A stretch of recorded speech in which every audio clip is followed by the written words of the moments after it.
The following broadcast is a presentation of Mount Zion Media Ministry.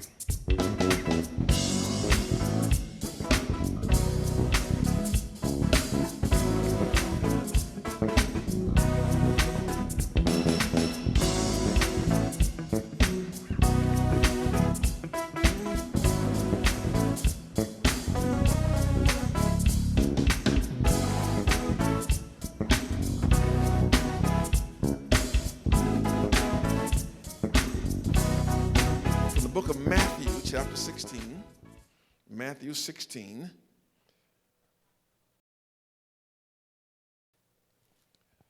and verse 18.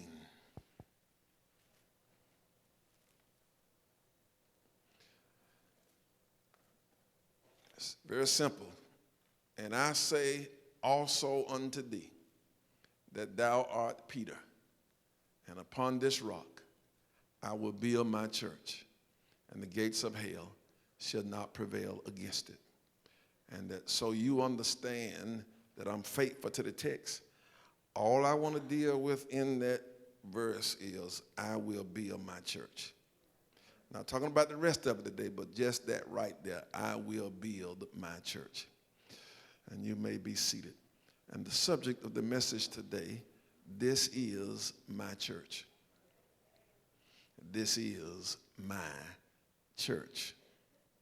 I'm continuing today in the series of sermons that we started 2 weeks ago, declaring that we must be about our Father's business. In the first sermon, we looked at Jesus at the age of 12. After traveling with his family to Jerusalem for the Passover, he stayed behind. And when his parents discovered that he was not in the caravan headed back to their home in Nazareth, they rushed back to Jerusalem to look for him, and it took them 3 days to get to him. And when the mother finally got to him, she's happy, but she's also alarmed and angry because he intentionally stayed away from them. And when she chastised him for staying behind, he turned at her and said, "Woman, don't you know that I must be about my Father's business? I've been under your tutelage doing what you said, but I've come to that point in my life when I've got to decide whether I'm going to be about your business, my daddy's business, the crowd's business, or the Lord's business, and I'm going to be about my Father's business." And I submitted to you, and I submit again today that we've got to reset our mindset. After being distracted over the past year with all that happened around COVID and no in-person church and just all that we've been through, some of us got off track. And I'm saying we got to get our mindset back on doing the Lord's business. In last week's sermon, I began to talk about what the business was, and really it was out of order. That was supposed to be my third sermon, but because of what happened in D.C., I needed to talk about that, and that was, church, where are you? Because we're the light of the world, and it's dark now. And the church need to come from up under the table and put the light on top of the table for the whole world to see. We are the city on a hill, and we must let our light shine. And so this sermon today was supposed to be number 2, and so here it is. Here it is. I'm saying to you today that in order for the church to be in order and carry out God's orders effectively and efficiently, there is something that we must understand, and that is our relationship to the church. How we are related to the church. Listen, there are a lot of folk in church. There's a lot of stuff happening in church that's out of order because folk don't understand their relationship to the church. There are a lot of things that are being carried out in the name of the church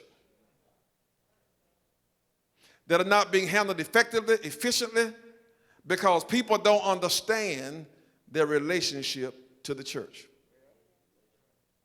And so I want to Just make it as plain as I can today and as brief as I can. So here we go in that text. Jesus declares in there his intentions to build his church. He says, I will build my church. And for his disciples that heard that, this was exciting news because they understood what he was talking about. And check your Bibles. This is the first time that the word church is used by Jesus and is used in all of the Bible. Nowhere else prior to this was it used. Jesus used it again in Matthew 18 when he talked about these disputes in the church and that people should, if you got something against somebody, you go to them, you don't settle it, you get two more folk, you go to them, and then he says again, if that don't handle it, bring it to the church. The only two times he uses that word. And he declares, I will build my church. What did they hear? There was a Hebrew word that was close to the word church that they understood. And that Hebrew word represented the meaning of assembly or congregation. And so Jesus, when he called Abraham, made him into a nation that belonged to him. And called them to be his assembly, the Jewish people, his assembly, his congregation. And listen, he said to Abraham, I need you to come out from among your people, and I'm going to create for me a new group of folk. And so these Jews who were his disciples, they understood where he was going. Because part of their expectation is that Messiah would set up a kingdom. And that in order to set up the kingdom, Messiah had to call some people to himself. And then the other part of that word, in this New Testament Greek setting, it came from the Greek political world, which looks like this. Various political leaders would call people to be a part of their party. And so to update it, there would be Democrats who would say, I need all of you who are out there, who believe what we believe, want to be with us, to come out from among them, the rest of the folk, and be a part of us, to be our assembly, our congregation. Republicans, independents, same thing. And so Jesus is saying in a political context, I am calling you from among the world to be my called out ones, ecclesia, my assembly. I want you to be my congregation. And I want you to conduct business as mine. So that's what they heard. And brothers and sisters, the church is still the church. We are still the called out ones. And I'm going to get to that in a minute. But I need you to pay close attention now, because I'm getting ready to show you relationship and how you relate it to the church. He says, I will build my church. When he gets ready to talk about what he's going to build, he uses this possessive pronoun, mine, which defines the ownership of the church. It's my church. And you read through the Bible when he says, I will build, it was not in existence, but I'm going to build it. And before he could build it, he had to buy it. He had to buy the rights to the church. And how did he do that? He purchased the church with his own precious blood. There was no financial transaction, no closing at the lawyer's office, no closing at the bank. The closing was on Calvary. When he died, when they pierced him in the side, when he was crucified.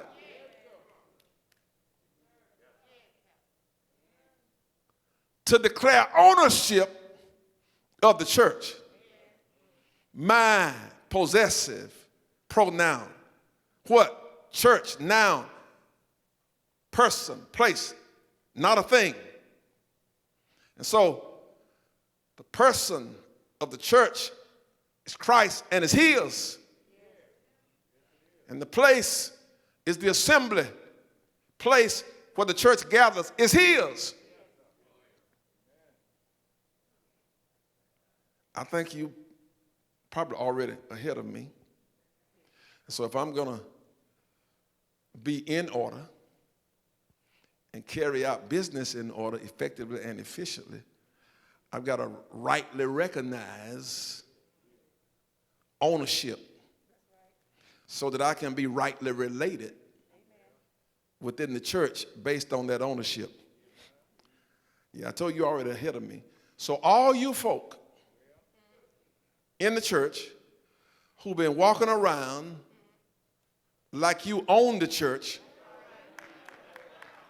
I just stopped by to tell you, you're wrong. Jesus said, this is my church by virtue of ownership. Make it plain, Pastor. I'm trying. So all you men who raising sand in church because somebody did something and didn't get your approval. They didn't ask you first. People don't have to ask you to approve what the owner has already ordained. And I know some of you got pictures on the wall of your ancestors, and they brought the first brick, they gave the land, they were the first deacon, the first pastor, none of that matters. It does not give them ownership. Y'all going around locking doors that you don't own.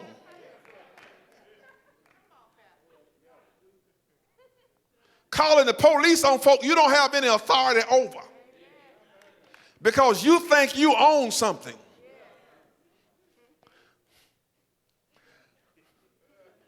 You're the only one supposed to have the keys. Y'all, I can't make this stuff up. I know churches that almost split over who gonna have the keys to the front door. And then they got in a fuss because you know you can get these pass keys that open any door. And they told the pastor, you can't have a pass key. You can only have a key to your office.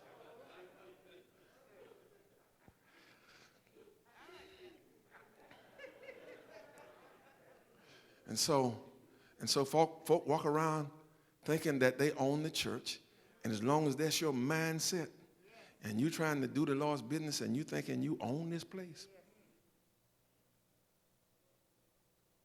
you own the people, you own the buildings, you own the facilities, you own the work, then it's going to be trouble. And so we got to be right related to this ownership. I lead Mount Zion, but I don't own Mount Zion.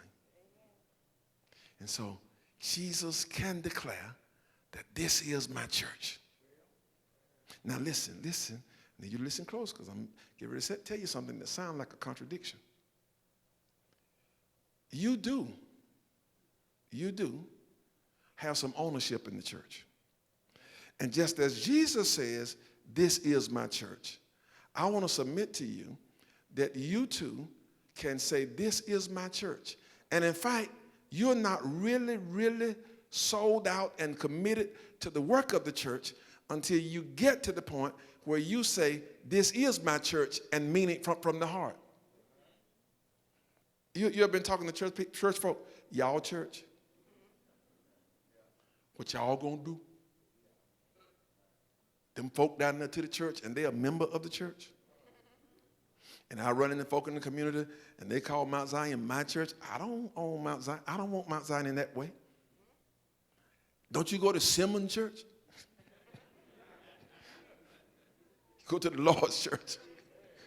And so, well, Pastor, how then is it his and you just told him I can't own it, but now you contradicting yourself saying I do own it? No. Listen at me. This is how you and I can declare that we own it. The ecclesia, he calls us out, says, come out of the world. Don't follow this, that. Come and be my called out ones. And when you become my called out ones, I make you a part of the church. And we have this metaphor of the body. You become a part of the church body. With Christ as head, and all of us as members uniquely placed in the body as he sees fits. And he gives us the right to say that this body, this assembly, this place where God has put his name that we call the church, is mine. How? Jesus owned it by virtue of ownership. We get to say, this is my church, by virtue of relationship. See if I can show you the difference. All of us in here who are married, sitting by your wife, we say, that's my wife. The women say, that's my husband. But you don't own them. Now, I know some of y'all think you own them. And then those of you that's dating, you got your friend. That's my friend. Listen, they don't own you. That's my wife, that's my husband, that's my boo, by virtue of our relationship. And there's a difference when I say mine by virtue of relationship versus ownership. When I own it, I have all authority over it. When I own it, it's mine, and the person that I own have no rights, no nothing.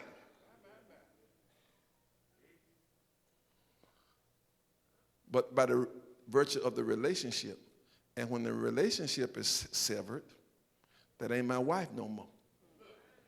That ain't your wife, your husband, your boo no more. You see him with somebody else, they go my wife.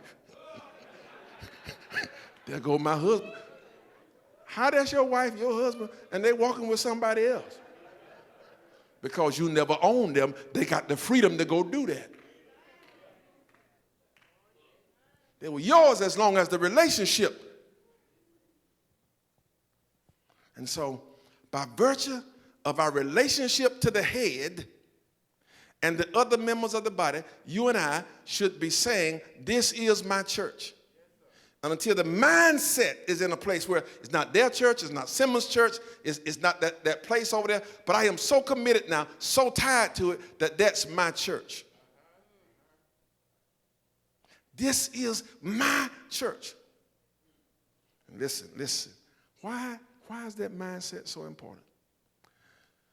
Because with ownership comes responsibility and then accountability. As long as you have no buy-in for ownership, you don't feel any responsibility. And let me just go ahead and put it out there. The vast majority of the people on the church rolls, not just Mount Zion, but most church rolls are not at that point where this is my church, where they assume freely responsibility for the church. Our name's on the roll, but we don't have any real sense of responsibility. Listen at Jesus. Upon this rock I will build my church. He says, I'm taking responsibility for building it. I've declared that I'm going to build it, and so now the responsibility to build it, to call people out, make them a part, and then build them up, fill them with the Holy Ghost, save them, sanctify them, purify them, give them gifts and talents, place them in the body to be able to use those talents, open doors of opportunity for them to conduct my business, provide for them, give vision for them, and then provision for the vision, to protect them, to sustain them. In the book of Revelation, John said, I saw a vision. I saw 7 candlesticks, and in the midst of the candlesticks was a man walking around with 7 stars in his hand. What is that, John? And the interpreter of the vision said, the man that you see is Jesus. The candlesticks represents the 7 churches. The stars, the pastors of the churches. And Jesus is sitting in the midst of the churches, holding the pastors up. Standing and walking in the midst of the churches to meet their needs. That's his responsibility. Not mine. To hold his church together, that's him. He's in the midst. And so, and he assumes his responsibility, and then he's accountable to the Father. This is my church. I'm responsible for it. And then I'm accountable to the Father. I have to do what he tells me to do. And what I do, I want to do it to glorify him. I do nothing except what I see him doing. He's obedient to the Father. Even Jesus is accountable. So, Pastor Simmons, what does that mean for us? That means when I declare, you and I, who are part of the body, that this is my church, and I mean really, really mean it, then we understand, because we're rightly related through relationship that brings ownership, this is my church, then I assume some responsibility for it. Can I make a confession as I demonstrate this? So on the property line where I live, my neighbor got some trees. And the current neighbor didn't plant the trees. But when I first moved there, there was a neighbor. And I think, he saw me and he wasn't particularly pleased about me living next to him, so he planted these trees. And Jerome Johnson up there know what I'm talking about, because these trees shed and they weak and they break, and they always break, and look like most of it fall on my side of the property line.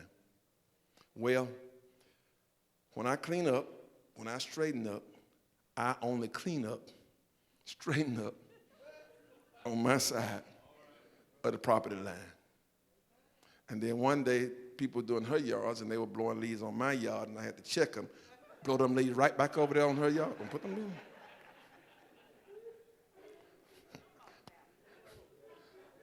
Why is that? Because I don't have any responsibility for the house next door. My responsibility in my mind is for the one I live in. And we got some church folk who move through the church and see no responsibility except for maybe the place they live. Some of us don't have responsibility there. And so, church members, you need to understand that you have ownership in this church and you have a responsibility. As the Lord has poured into us, building us up, edifying us. One, we have a responsibility to each other. The church is made up of people, the called out ones. And so when I look at Brian, that's my church. That's my brother. That's mine. All of you. You're my brother, you're my sister. And it starts with the local assembly in Mount Zion. You are my church. More than a church member, you are connected to me. I'm connected to you. I have responsibility to you for you, and you ought to have responsibility to me for me. There ought not be a member of Mount Zion going hungry when all of us are responsible to each other, to equip each other, to encourage each other, to help folk be prepared for the ministry that God has called them to nurture the gifts that's in every one of us. Ought not be no haters in the church. Ought not be people trying to block other folk. We are responsible for helping each other to go.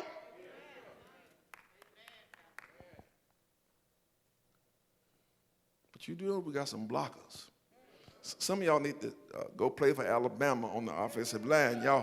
Y'all block so well. You know how to keep people out. So roll tide. And so we take responsibility for each other. And then we take responsibility, and I'm gonna get in some trouble today, so y'all might have to escort me out of here. And then we take responsibility for the work of the church to do his business.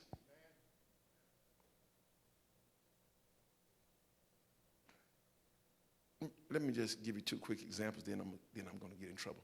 And so I come into the parking lot the Sunday after Reverend Warnock's rally.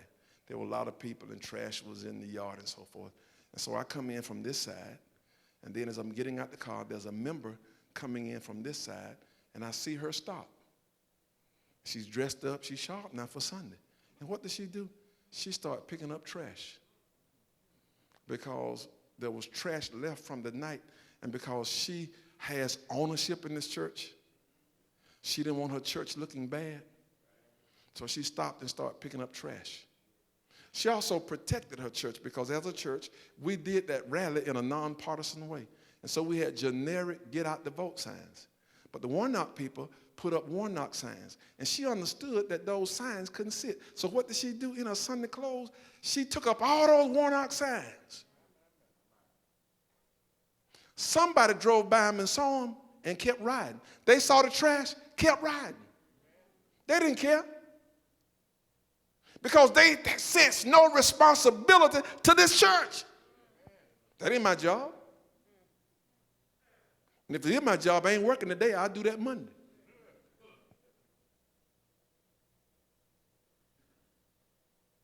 And so I won't give you the other examples, but let me say, but we got some folk who are sold out and they sense the responsibility, and so they do what is necessary to make sure that we are engaged in the business. But then we got some other folk, and this is where I'm going to get in trouble. They're just freeloading. They wait. They're dragging other folk down that want to work. When it comes to doing, they got plenty of talk, but they don't show up. They say, I want to be a part of that. And there are responsibilities that come with that. But then they don't want to take care of their responsibilities. Yeah. Y'all ain't going to believe this right here. But there's one particular ministry, I think, that in order to do what they do, the members pay $10 a month. I got people making six-figure salaries that won't pay the $10. But they want to now. They're struck like a peacock. And when it's time to show up, show out. But it's showing every responsibility. And folk who not paying that $10, they not doing any work either. Unless it's showtime.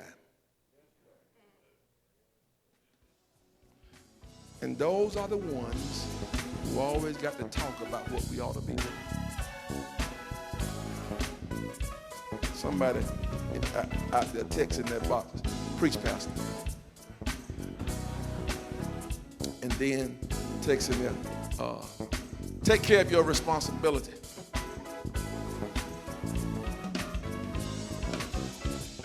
Thanks for watching. Be blessed and continue walking in the light.